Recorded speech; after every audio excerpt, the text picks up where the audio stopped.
All right, I guess we will be getting started now. Good afternoon, everyone. My name is Kristen Warner. I'm an attorney in our Bond School Law Practice Group. I work out of the Rochester office. I'm going to be joined by Ayanna Thomas and Mara Harvey as well today. We're going to be talking about the new early mail voting for school district elections. Okay, you can, next slide, please. So starting this year in January, all school districts have to offer early mail ballots for elections.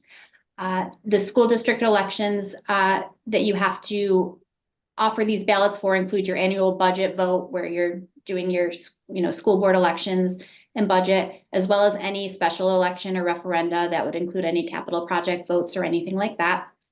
So the new rules allow for any qualified voter to be able to vote via early mail ballot. This basically is the same thing as how absentee ballots were handled, except now you don't have to have a reason for getting an early mail ballot. So a qualified voter is a person who is a citizen of the United States, is 18 years of age or older, is a resident of the district, and they have to be a resident for at least 30 days preceding the election. And they haven't been excluded to vote under election law 5-106. This would be having been adjudicated mentally incompetent. This doesn't come up very often. So I'm going to hand it over to Ayanna next, or to Mara next. But one update we did want to share is that some of you may be aware that there was a lawsuit challenging the constitutionality of this law that's been put forth. And as of Tuesday, that lawsuit has been dismissed and the law has been upheld as constitutional. However, there has already been an appeal filed in that. So it is still technically ongoing. So we will, keep you all posted on the outcome of that case. So now I'm going to turn it over to Mara. Hi, good afternoon, everyone. I am Mara Harvey. I am in the Melville office. Can you next slide, please? So I'm going to talk a little bit about the legal notice. As most of you probably are aware, that the legal notice has to be published a minimum of 45 days prior to the vote. It has to be published 4 times within the 7 weeks prior to the election. The important dates that you really need to know is April 2nd, April 6th. The first publication has to fall in that timeline. It's really important that you reach out to the publications that you're using to find out when they publish in that time and when you need the legal notice to them so that you could accomplish that. There's no change in the law of dealing with early voting, dealing with publishing in 2 newspapers of general circulation, or 1 if there's only 1. The general definition of general circulation is the newspaper is published at least weekly, contains news, editorials, advertising, is a paid circulation and sent by at least 2nd-class mail. Next slide. In addition to the legal notice this year does have to do with early voting. Similar language to absentee ballot needs to be added to the legal notice. On the slide, I've given you sample language that can be used. I do want to point out that this is language that if you do not have poll registration. If you have poll registration, section 2018-C should be changed to F. Sorry, E should be changed to F. It is really important that we do add this into the legal notice. There's no specific spot that it has to be in, although I recommend, since it is so similar to the absentee ballot, and you'll hear us say that a lot today, that we do it right under where the absentee ballot language is. I'm going to transfer it over to Ayanna. Thanks, Mara. Good afternoon, everyone. My name is Ayanna Thomas. I'm in the Westchester office. I also practice in the School Law Practice Group. Next slide, please. As Mara said, one thing we'll emphasize throughout this presentation that the early mail voting process is very similar to the absentee ballot process. So just how with absentee ballots, there's an application. Same thing for early mail voting, there's also application as well. So to receive an early mail ballot, a voter must submit a written application to district clerk. Again, very similar to the process with absentee ballots. The form for the written application is going to be set by the State Board of Elections. As of now, the State Board of Elections form is not available, but we received confirmation that it will be issued shortly, possibly next week. So once you receive that form, we could definitely disseminate the form to you as well. And in the second bullet, this language is straight from the statute, again, section 2018 E and F. The form will contain at least the applicant's full name, date of birth, residence address, and address to which the ballot shall be mailed, and a statement that the applicant is qualified and registered to vote. Also, another thing is not on this slide, and we'll talk about it more later, about the process of returning the absentee ballots. One thing that will be on the form as well, it will give the voter an option for the ballot to return to be delivered by mail, or the ballot to be delivered in person. And we'll talk more about that in the next couple of slides. Next slide, please.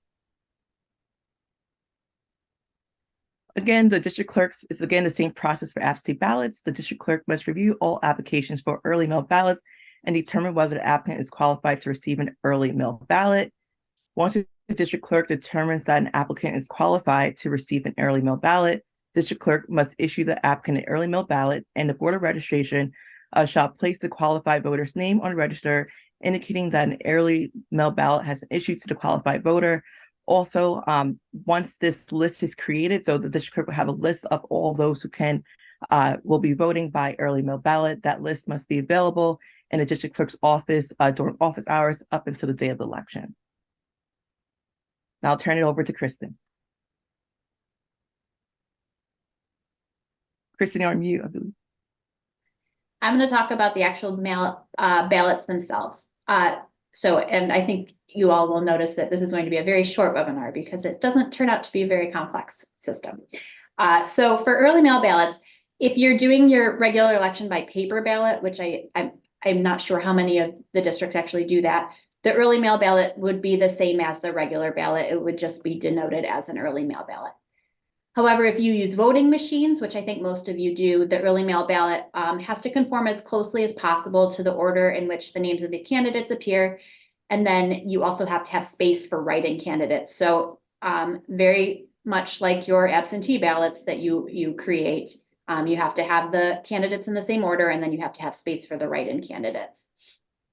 So if you are using voting machines, you can basically use the exact same ballot that you use for absentee voting for the early mail ballots. We would just have different language on the back of them. So the early mail ballots also have to have instructions for proper marking. That's in accordance with Ed Law 2032 and 2034. So the back of the ballots have to say official ballot early mail voter. Next slide, please. So it would be fine to differentiate these types of ballots. I know some districts do this already for distinguishing between absentee ballots and military ballots. So that would be another option to distinguish the early voting ballots as well. So you could use, say, blue for absentee, pink for early voting, and then green for military ballots. And then with that language that has to show up on the back of the ballot, the official ballot early mail voter, as opposed to official ballot absentee voter, we think that stamps or stickers can be used so that you can just order you can only print one type of ballot and then differentiate them with a stamp or a sticker instead of having to order 2 or 3 different types of ballots. Okay, next slide, and I think Ayana's going to talk about envelopes. Sure. So envelopes is where the ballot will be contained in. So under Education Law 2018-E5 contains exact language that must be printed on the envelope for which the voter will submit their early mail ballot. Also included in exact language, the envelope must have instructions specifically directing the envelope must reach the district clerk no later than 5 p.m. on the day of election in order for the ballot to be counted. As you know, it's important that the ballot must be received by the district clerk by 5 p.m. on the day of election. The day of election this year is May 21st. So say, for example, if you receive a ballot at 5:30 p.m. on the day of election, it should not be counted. It should be placed in a lockbox and said received after at the time it's received, and it should not be counted as part of the election because the law is very clear on that. Next slide, please. So this chart here explains, it's a helpful guide to designate when applications are received by the district clerk and when the ballot has to be given to the voter. And of course, the last part of the chart basically says that all ballots must be received by the district clerk by 5 p.m. on May 21st, 2024. So the law contemplates two ways that the voter can receive the ballot. The ballot can be received by mail or it could be in person. If the voter checks off that they will like the ballot to be sent by mail, they must send their application 7 days before the day of the election, and then the district clerk has to mail out the ballot 6 days before the election. If a voter will like to receive the ballot in person, the application must be delivered at least 1 day before the day of the election. So say, for example, if you do receive a ballot and they request that, application, and they want the ballot to be received by mail, but you received it more than 7 days before the election. And if that's the case, that means that the only way the voter can receive their ballot is in person. And again, this presentation will be available for all participants, so you don't have to memorize everything. You don't have to take notes. You'll have all language. I know a lot of our clients are asking for the language for legal notice, so you don't have to worry about trying to write everything down. You'll have this presentation accessible. Okay. Next slide. Oh, Mary, you have a comment? Go ahead. Nope, I would say next slide. Okay. Okay, so dealing with canvass of ballots, similarly with absentee ballots, again, they have to be received by 5 o'clock the day of the election. And unfortunately, there is no revision with regard to when they could be opened. Although we receive them prior to the election, they have to be held and they need to be opened by the election inspectors after the closing of the polls. So that's one of the things you really want to make sure that you're aware when you're planning your election is if you see that you have a lot of early mail voting and or absentee votes that have to all be canvassed after the close of the polls, you may want to consider having some staff people, election inspectors come more towards the end of the day so that they're fresh and able to really help and get it done. That there's no legal requirement for that, but just may make for a smoother election. The day of the election, while they're canvassing, the election inspector must compare the signature on the early mail voter envelope and the signature on the register and make sure that they are consistent. And they also, which is really important, that you need to make sure that the voter did not already vote in person. So if you go to the book and you see they voted in person, you're going to pull that early vote, put a note that they voted in person, and that will not be opened. And also just one thing to add for canvassing ballots. I know it's a long night. You're starting at 6 a.m. You're not closing polls until 9 or later. It's important to keep the absentee ballots and also the early mail ballots in separate piles. You want to make sure you have an accurate count of both ballots. So you definitely don't want to commingle the ballots. Make sure they're separately counted. Maybe best practice would be to count one ballot first so you won't get confused. So count the absentee ballots first and canvass the ballots, and then start with the early mail ballots separately next. Or have two separate groups, like have one group at one table doing one, another group at another table doing another. I think it's going to be important that we do keep in like how many of each we have, because possibly in the future, there may be some potential for revision to the law to not have two of pretty much the same ballots. But that's just wishful thinking. Yeah. Okay, so next slide. Okay, I guess at this point, do we want to try to open it up for any questions? Yep. So if you have any questions, like feel free to put in the chat and we'll be happy to address them.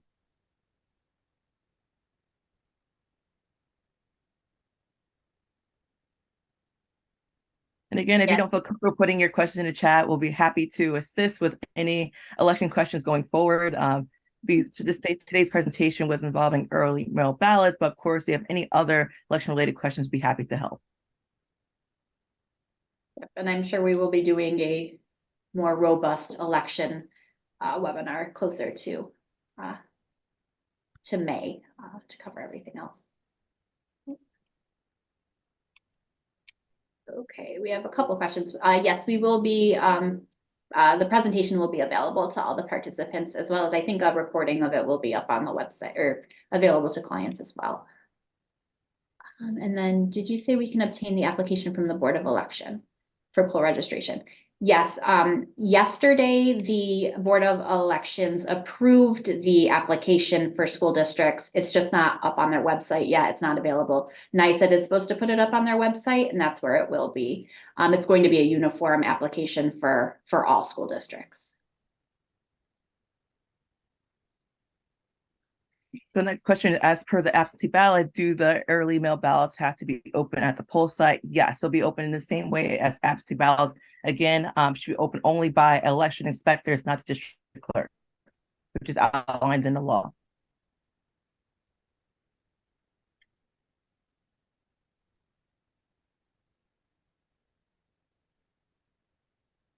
The next question is, after the state approves and releases the application, can application be posted to our website, or do people have to request application to be sent to them? It depends on your practice. I know some of our clients had posted their absentee ballot application on their website. So it's actually your practice to post the absentee ballot application on your website. The early mail ballot application should be posted as well on your website.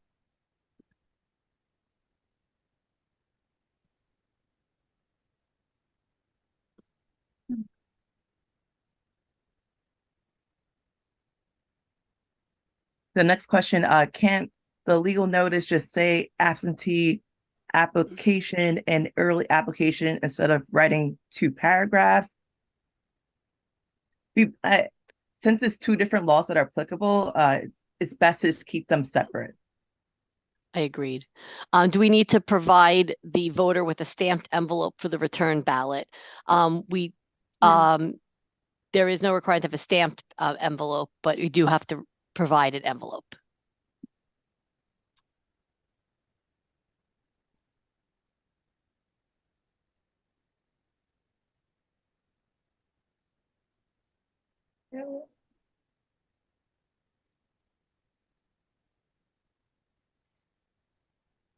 So the envelope that we provide, that has to be provided, there's language in the statute. We could definitely reach out to one of us and we could get you the language that's specific that has to be on the envelope. This is definitely an area you don't want to be creative. You want to use the exact language that is that it is required under the law. But also, again, it's like the language is very similar to the absentee ballot, the Yeah. language on the absentee ballot envelope. It's a good idea to have 2 different colored envelopes. You can. I don't see why you couldn't. It might be easier to differentiate and keep them separate, so there's no commingling. Yes, especially since both the language is very similar. So you really would kind of have to look at it and say, okay, which one is this?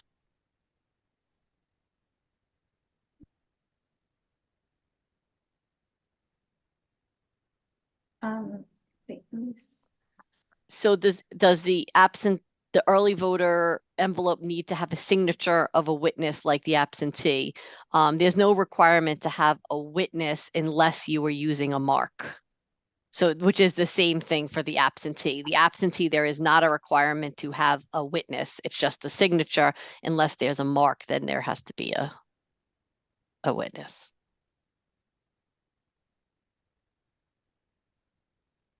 And there's a question about how we notify the community. So you can notify the community through the legal notice. Like, of course, there's not many people that actually will look at the publications in the newspaper, but you can notify the community at board meetings. You can notify the community on a district website. Typically, some districts, they'll have a tab on their website under the Board of Education, which outlines the district's election process. There's nothing in the law that does require it to be in the legal notice, but as Ayana said, most people don't read the legal notice. Everything else, there's no legal requirement. So there's not a requirement to do any particular advertising other than the legal notice. But you should probably look at what your surrounding districts are doing, what other people are doing, and trying to be consistent so that you don't have the community saying you're trying to hide it or not. Somebody said, does this requirement only apply to districts with a population of 1 million or more? No, this applies to all districts now. So poll registration, personal registration, central, union free, city. Library. Yeah, libraries as well, yes. Okay, we have another question about poll registration. How does this work with verifying if someone is a registered voter for the early mail ballot? I believe you get a list of voters from the county that you match against, but they do have to sign The application has their address, their name, their age, and a signature stating that, they meet all of the qualifications for voting. So I guess you would match that against the county, or, you could, You could look and see if that address, meets in that district. And they're attesting that what the information they provide is true. And again, these can be challenged just like absentee ballots can be challenged. The only difference therein is that absentee ballots are usually challenged on the basis of, I know that this person is not out of the county right now. They should not be getting an absentee ballot, because there's no reason that has to be submitted for these. Really, the only challenge would be on their qualifications as a voter or as a resident of the district, or that's not their signature. Those are like the only, challenges that can be made on here, but people do have the right to challenge these just like they do absentee ballots. Although the law, it's kind of interesting. It says that you can't challenge an early vote because they could have voted by absentee. Right. So say someone is, sick and they're sick, you can't challenge and say they should have asked for an absentee ballot, but they asked for an early vote. Right. Think that we got all of the questions in, but again, if any of you have any questions after this, if you think of something that we did not cover, you can reach out to any of us or really any of the attorneys in our school law practice group, and we always be happy to help. And before we close, Kristen and Mara, we've discussed this offline, and it's come up. I'm not sure if anyone on the call experienced this issue, but we thought about the situation if a person, a qualified voter, sends back their application. It's not by mail, not in person, but by email. They know the district clerk's email address and they send it back by email. If that's the case, the law doesn't contemplate application be turned back by email. But however, if they do send it back by email, it's still okay to review the application and give the person a ballot if they're qualified to vote in an election. And also, for our support for that, the state board elections and also New York City Board of Elections actually has a portal where they allow voters to submit their application online, and they get the option, of course, to also provide to submit the application in person and also by mail. So you want to make sure that you are looking in your junk email and things like that, just to make sure that that if anything came in, that you get it. That is obviously a risk if someone submits an email by email, a request by email. But you should try to downplay it as much as possible. Yes, the whole purpose of the law is to make sure that qualified voters are able to vote in the election. Like I said, it's very rare that may come up, but we wanted to present that as an option just in case it does come up. Okay, and I think that's about it. You can go to the next slide. So thank you all for joining us. And again, if you have any questions, feel free to reach out any of the three of us or anybody else in the school law practice group here at Bond. We are always happy to answer any election related questions you might have. And keep an eye out. We will probably be doing a more robust general election webinar closer to Election Day. All right, well, have a good afternoon. Thank you, everyone. Take care. Thank you, everyone.